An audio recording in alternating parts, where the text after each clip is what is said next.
یاقوت خان شینواری صاحب ته وسپارئ چې ته وایي یاقوت خان شینواری صاحب. نحمده ونصلي على رسوله الكريم. بسم الله الرحمن الرحيم. زما درنو مشرانو عزیزانو ورونو د ډاکټر خان تحریک د چاپېره ناستو کې تاسو ټولو ته سلامونه وایم.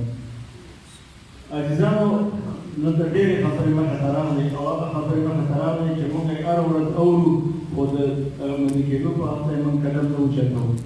اول خبره دا ده چې حقوق څو ورځې مخکې ما کوم د بلوچستان ته تبلیغ جومات سره مې لږ ډېر تعلق دی، کله کله سیروتو کې راغلم.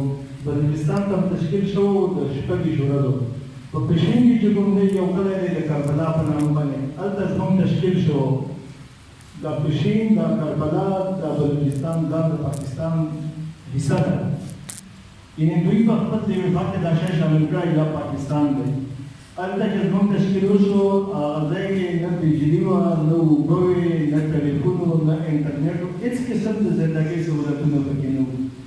د ماسپښین وروسته به دا ورځ داسې راسره شوه چې سړي به پکې ساه ډوبه شوه. هم پاکستان دی. شپږې شورا تشکیل وروسته ما سنیټور عثمان کاکړ ته تلیفون وکړ، هغه د مسلم باغ دی. ما ورته وویل چې موږ ستا کلي هندو باغ ته راورسېږو.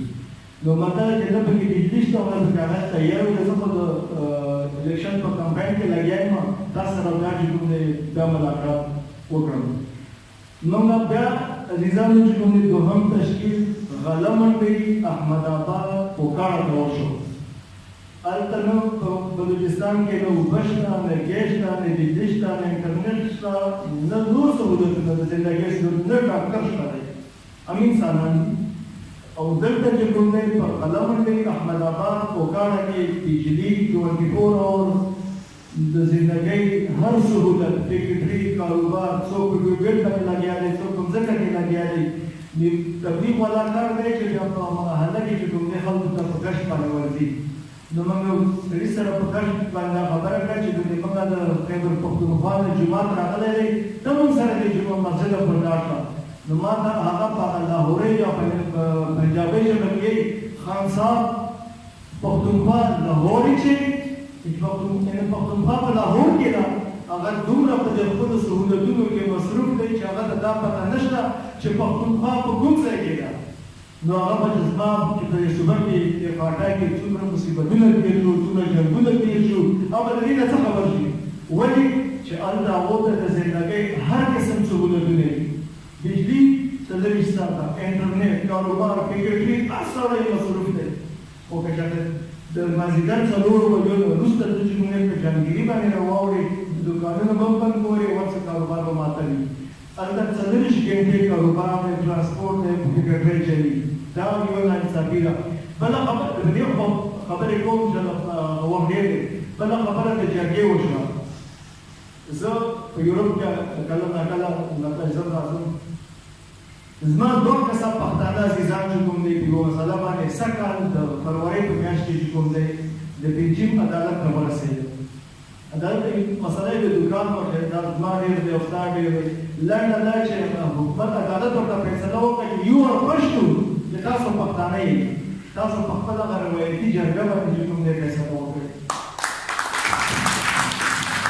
یو ار پښتو تاسو پښتانه یې، تاسو په خپله روایتي جرګه باندې فیصله وکړئ. هغه ډېره صحیح ده.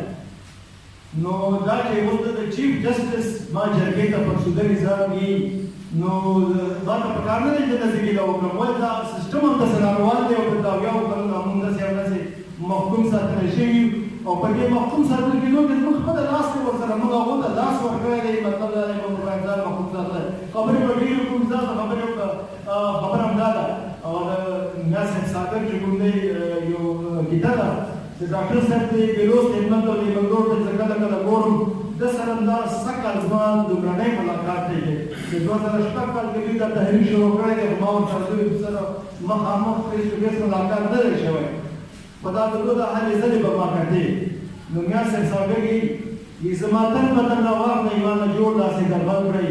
زما تن بدن راواخلئ، ما نه جوړ داسې دربل کړئ چې د غریبو د سرشال د ړندو د لاسه ساه دغه تحریک ته مطلب دی ستا دود دستور جامه او تا ته په خپلو وسایلو د خپل اختیار خبره کړه نو که دا خبره چاته بده ښکاري نو دا بد کارونه وکړو که چې مطلب که څوک یې نه مني موږ به ورسره تراکې لګوو تر څو چې ورباندې منلي دي او بل هغه غني خان یو کیسه ده زور هسې پېغور شي چې همت ورسره عمل نه شي زور هسې پېغور شي چې همت ورسره عمل نه شي ورک هغه مشال شه چې تیارې شي او بیا بند نه شي او زما ملګري دا خبر د ګاز صاحب دا صابر یو خبره کیسه ولوسته صابر صاحب بله کیسه داسې ده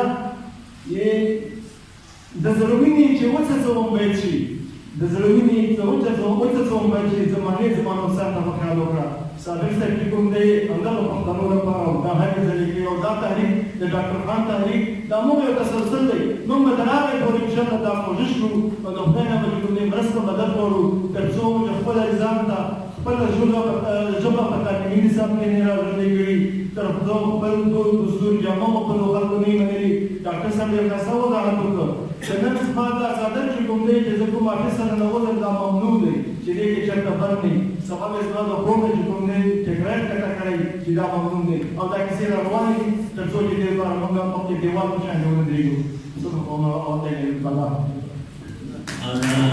आज یعقوب خان صاحب نه ډېره مننه یعقوب خان شینواری صاحب زموږ د یورپ ملګری دی او دی په یورپ کې اوسي اوس راغلی دی په چوټۍ باندې او دا زموږ مېلمه دی یعقوب خان صاحب یو خبره وکړله د عدالت چې هلته موږ دوه خپلوان وو د هغې لپاره وکړه تاسو به نه وي لیدلي په عرب امارات کې یو په عالم کې